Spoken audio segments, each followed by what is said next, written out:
साथियों, पहले मराठा युद्ध के बारे में मैं बहुत सारी वीडियोस बना चुका हूं और अब बात दूसरे मराठा युद्ध की करेंगे। साथियों, YouTube पे बहुत सारी वीडियोस आपको दूसरे मराठा युद्ध के बारे में मिल जाएंगी, परंतु ऐसा बहुत मुश्किल है कि कोई आपको ये बताए कि किस तरीके से अंग्रेज़ों ने दूसरे मराठा युद्ध की पृष्ठभूमि को तैयार किया था, किन किन राजाओं को रिश्वतें दी गई थी, किन किन राजाओं को आपस में लड़वाया गया था, किस तरीके से पेशवा बाजीराव को निर्बल किया गया था और किस तरीके से मराठा मंडल में फूट डलवाई गई थी। इन्हीं सब के बारे में बताने के लिए मैं दूसरे मराठा युद्ध पर एक सीरीज ला रहा हूँ जो निश्चित ही आपके लिए रोचक होने वाली है। साथियों, पिछली वीडियो से आपने जाना था कि कैसे बाजीराव अपने कंधों पर सब्सिडियरी संधि का भार लादकर पेशवा की गद्दी पर अंग्रेज़ों की मदद से बैठ गया था और पेशवा बाजीराव अब अपनी राजधानी के अंदर अंग्रेज़ी सेना के हाथों में उसी तरह कैदी था जिस तरह हैदराबाद का निज़ाम या लखनऊ का नवाब वज़ीर था। किंतु बाजीराव भी अपनी और मराठा साम्राज्य की स्थिति पर बसई की संधि के प्रभाव को थोड़ा बहुत समझता था। साथियों, मैं यहाँ पर आपको बता दूं कि बसई में ही पेशवा बाजीराव ने अंग्रेज़ों के साथ सब्सिडियरी संधि पर दस्तखत किए थे। इससे पहले यदि समय समय पर उसने सब्सिडियरी संधि के लिए अपनी रजामंदी प्रकट की थी या यदि बसई की संधि पर दस्तखत किए थे तो केवल अंग्रेज़ों के दबाव में आने से। बसई पहुंचते ही वह अपनी असहाय स्थिति को अनुभव करने लगा था। पेशवा के अतिरिक्त मराठा मंडल के 4 मुख्य स्तंभों में से गायकवाड़ पहले मराठा युद्ध के समय से ही मंडल से टूट चुका था। होलकर कुल में फूट पड़ी हुई थी। अंग्रेज़ कभी काशीराव को जसवंतराव से और कभी जसवंतराव को काशीराव से लड़ा रहे थे। केवल 2 बलवान मराठा नरेश और बाकी थे जो सिंधिया और भोंसले थे। बाजीराव ने अपनी असहाय स्थिति को अनुभव किया। बसई से बरार के राजा और दौलतराव सिंधिया दोनों के पास अपने गुप्त दूत भेजे थे।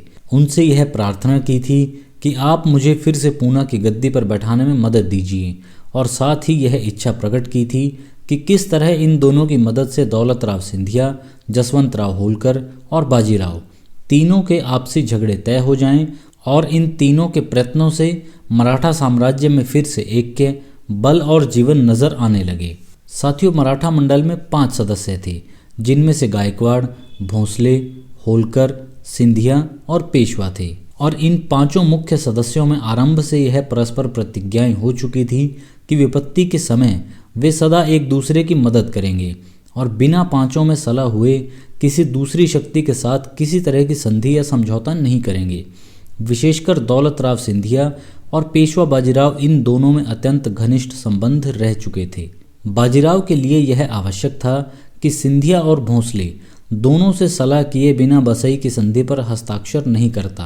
पहले मराठा युद्ध के बाद सालबाई में अंग्रेज़ों और पेशवा दरबार के बीच जो संधि हुई थी वह दौलतराव सिंधिया और सिंधिया के पूर्व अधिकारी माधोजी सिंधिया की ही मध्यस्थता में हुई थी। उस संधि के अनुसार आवश्यक था कि बसई में पेशवा के साथ एक नई और इतनी विकट संधि करने से पहले अंग्रेज़ और पेशवा दोनों दौलतराव से सलाह कर लेते। इतना ही नहीं, बसई की संधि के पक्का होने के लिए उस पर सिंधिया और भोंसले दोनों के हस्ताक्षर जरूरी थे। बाजीराव सब समझता था, किंतु अपनी अदूरदर्शिता के कारण पूना छोड़ने के समय से ही वह पूरी तरह दूसरों के वश में था। उधर दौलतराव सिंधिया और बरार का राजा दोनों इस बात को समझते थे कि पेशवा का इस तरह विदेशियों के फंदे में फंस जाना भविष्य में दूसरे मराठा नरेशों की स्वाधीनता के लिए शुभ सूचक नहीं हो सकता और न इसके बाद मराठा साम्राज्य ही अधिक देर तक कायम रह सकता है। गवर्नर जनरल और दूसरे अंग्रेज़ों के पत्रों से साबित है कि मराठा नरेशों की ये आशंकाएं बिल्कुल सच्ची थी। साथियों, मार्क्वेस वेलेस्ली की काउंसिल के प्रमुख सदस्य बार्लो के विषय में इंग्लिस्तान के डायरेक्टर यह आज्ञा दे चुके थे कि यदि वेलेस्ली की मृत्यु इत्यादि के कारण अकस्मात गवर्नर जनरल का पद खाली होता है तो बार्लो को तुरंत गवर्नर जनरल बना दिया जाए। 12 जुलाई सन 1803 को एक लंबा पत्र लिखकर गवर्नर जनरल के सामने पेश किया गया जिसमें स्पष्ट लिखा था कि हिंदुस्तान के अंदर कोई भी देसी राज ऐसा बाकी नहीं रहने देना चाहिए जो या तो अंग्रेज़ों की ताकत के सहारे कायम न हो और या जिसका समस्त राजनीतिक कारोबार पूरी तरह अंग्रेज़ों के हाथों में न हो। साथियों, सच बात तो यह थी कि मराठा साम्राज्य के प्रधान यानी पेशवा को अंग्रेज़ी सत्ता के बल पर फिर से गद्दी पर बैठाने के कारण हिंदुस्तान की बाकी सब रियासतें भी अंग्रेज़ी सरकार के अधीन हो गई थी। यदि पेशवा के साथ हमारी संधि कायम रही तो उसका स्वाभाविक और आवश्यक नतीजा यह होगा कि धीरे धीरे सिंधिया और बरार का राजा दोनों पहले पेशवा के आश्रित हो जाएंगे और फिर नई संधि के कारण पेशवा द्वारा अंग्रेजों की सत्ता के अधीन हो जाएंगे। यदि वे लोग बसई की संधि में असहमत हो जाते हैं तो भी नतीजा उनके लिए यही होगा। साथियों, सब्सिडियरी संधि को स्वीकार करने के लिए